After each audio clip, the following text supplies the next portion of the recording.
Tattoos date back to 6000 BC, originally used to mark mummies and denote aristocrats. And up until the last couple of decades, tats were often associated with motorcycle clubs, criminals, and the military. Simple to elaborate, sleeves, poems, and pictures of heroes to the ever-popular tramp stamp. It's clear that America's love of tattoos has gone from back alleys to the mainstream, with businessmen to soccer moms all sporting a little ink. With over a dozen reality shows on the subject, tattoos and tattooing are all the rage. In fact, according to the Pew Institute, over 45 million of us have tats, making it a $2 billion industry. Yes, even yours truly has sat in that chair. So what's the motivation behind someone getting a permanent change? It's part of you. So, and that's, I think, the biggest appeal probably to a lot of people. All my tattoos been a turning point in my life or a significant event in my life.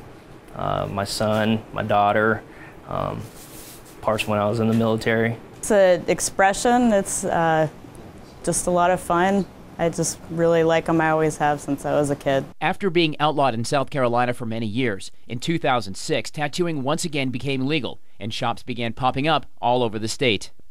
And although regulated by DHEC, sterilization is something you want to look out for as well. I use a cling wrap kind of as a partial barrier in case there's any spills, and then everything gets wrapped up. So when we are working, there's less chance of contaminating anything.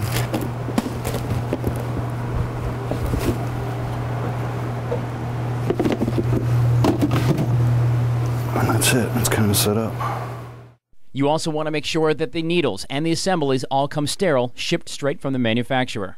Oh, and of course, the rubber gloves. And according to Spider, there are some more considerations before you pick out your artist. Proper tools, knowledge, just anyone grabbing a machine and picking it up and going at it. And you see what a 4-year-old can do with a crayon. I see 40-year-olds doing it with tattoo machines. Well, it turns out that tattoos aren't quite the taboo that they used to be. My uncle used to say to me, don't ever get a tattoo you can't cover up in court. I'm not really sure what that means, but the bottom line is you want to make sure you put some thought and time into a message on your body that's going to be with you forever. As for me, still sleeveless. Tyler Ryan, Watch Fox News.